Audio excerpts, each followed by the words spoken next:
like to welcome Connie Geerts.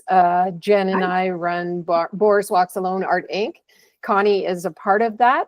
Connie Geerts is welcome, Connie. Thanks. Nice to see lovely to have you. Yeah. Connie was born in 1965, the youngest of 6 kids, raised on a farm in Southwestern Ontario, Canada. So she started her professional career with the movie to the West Coast, moving to the West Coast in 1987, not a movie. After exploring many materials, she fell in love with acrylic paints and has been working the medium ever since. During this time, she also worked as a news videographer and started creating sculptures, joining the Vancouver Island Sculptors Guild. She began showing her work professionally in 1997 and has been consistently represented by a number of galleries since that time. In 2000, she moved to Alberta and was able to devote more time to creating art. She's also spent time working in film and theater, building props and on sets. That's cool, didn't know that. And the influence of her video editing career showed up in her painting around this time, with her style taking on the look of broken up digital imagery. Since then, her artwork has appeared at many times on television, in magazines and books. And while continuing to paint, she studied bronze casting in Mexico and fell in love again when she discovered a glass kiln casting in 2005.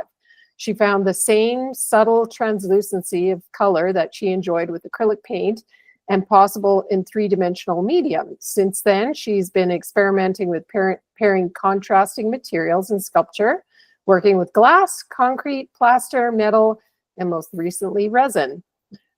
She began in 2018 sharing her painting skills through weekly classes and workshops. So welcome, Connie. Lovely to have you. Nice to be here. Super excited to have you. So we're going to go through and just talk about your career in painting and sculpturing and all that. So first few questions. How many years have you been creating? Well, I've always done, like I recall sitting at the kitchen table drawing little animals and stuff with my sisters and cutting them out and playing with them. You know, this when we were, you know, I was 6, I think, when I was doing that. But I've always done creative work of some sort. I sold my first painting straight out of high school. I was doing murals in high school. So I've always done creative work. So would you say that was kind of the life event that started your career? I mean, you know what? What happened was, you know how you try and follow your parents always tell you, well, you got to make money, and you can't make money as an artist. Yes, absolutely. I signed up for advertising art in college and hated it.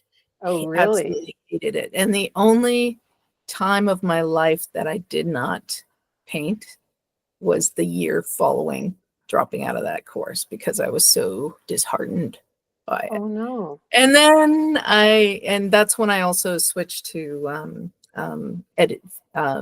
video editing for television. And I studied that. But after a year of not creating, I said, stuff that.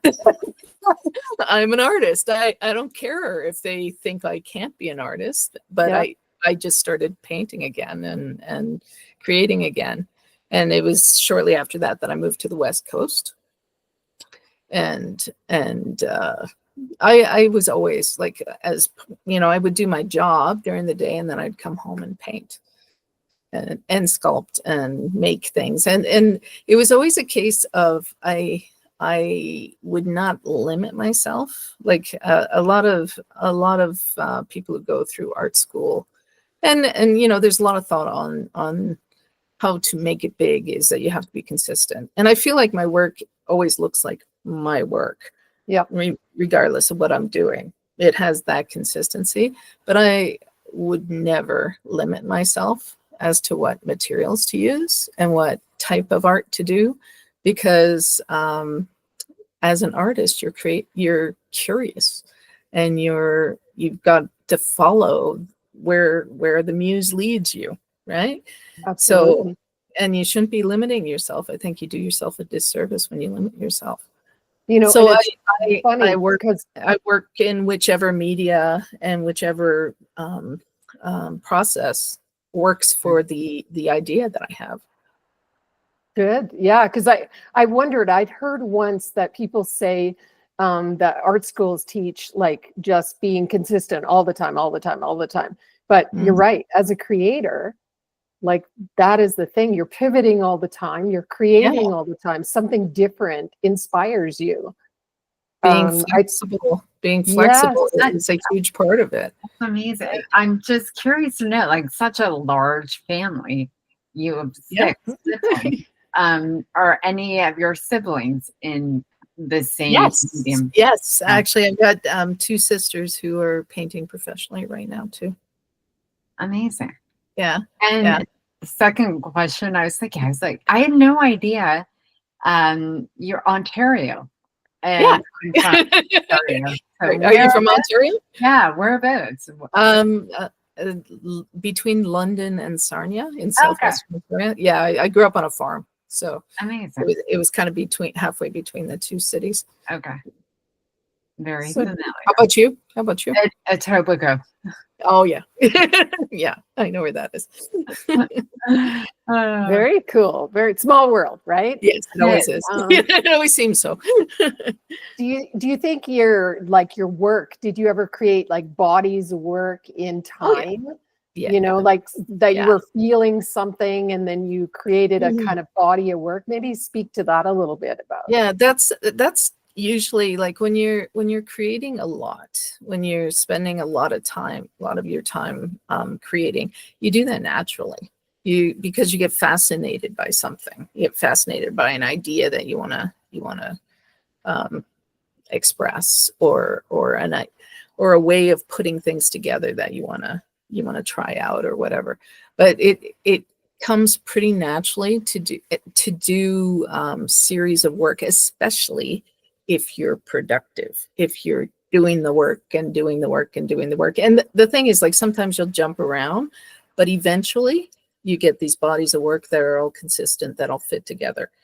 Yeah. And it can, sometimes they spread over years, and you'll be doing other bodies of work at the same time. Mm-hmm.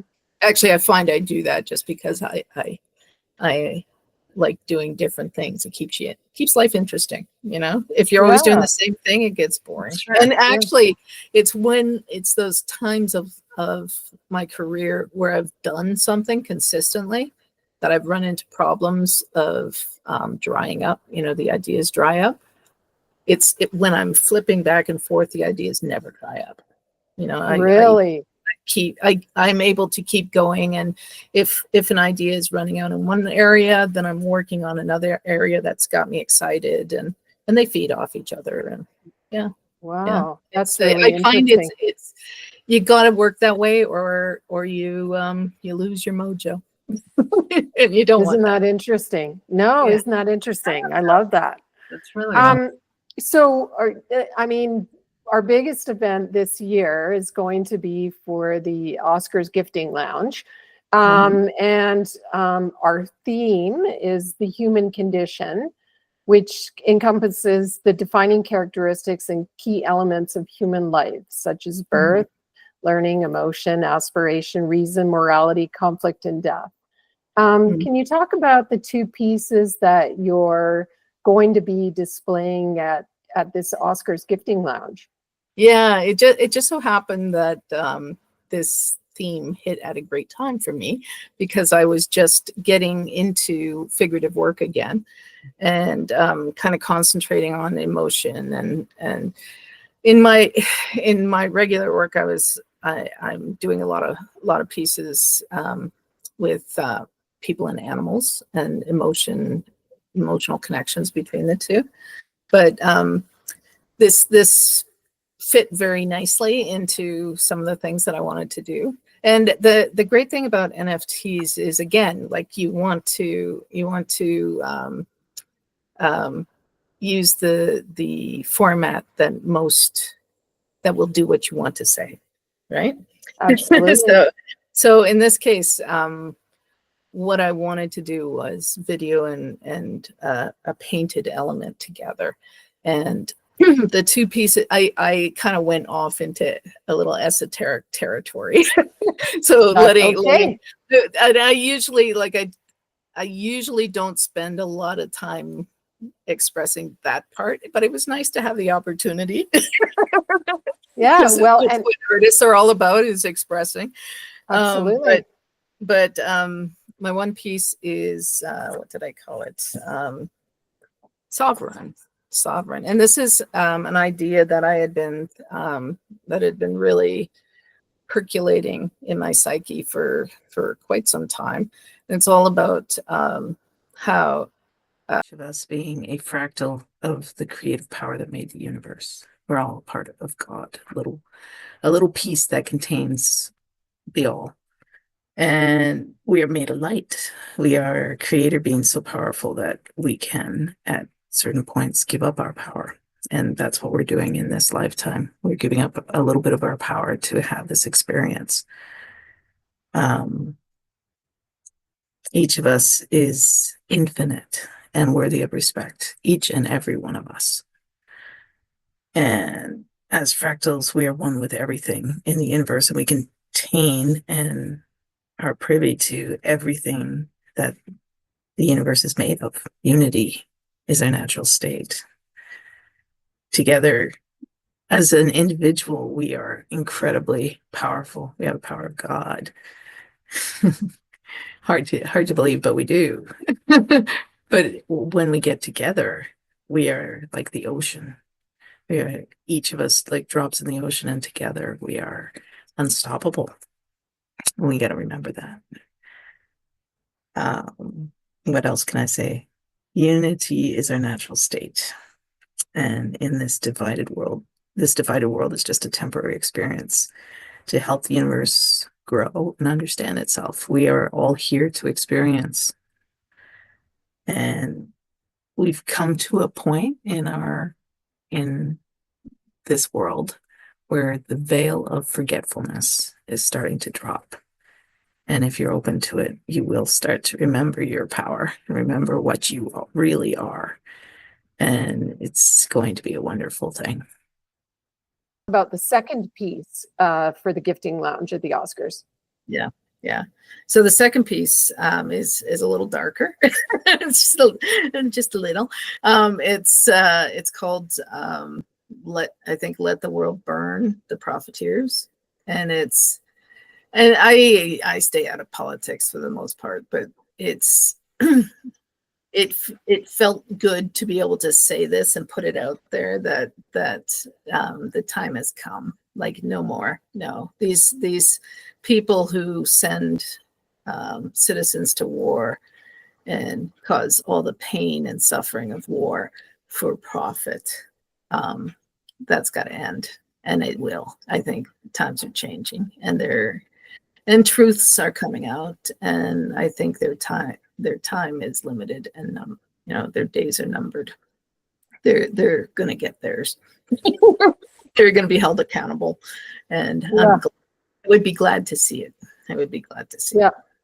Yeah. Wow. I mean, both of your pieces are very powerful pieces. Each speak to their own. I think the work is beautiful. We enjoy having it and love to, showcase it in the gallery. We love having you and listening to what you've done so far. Is there some future plans you're thinking about? Do you have future plans for your artwork? Is there a new body coming up? Okay. So even when I'm doing something like trees or houses or animals, or, there is relationship in the way they lean toward each other and the way they entwine around each other.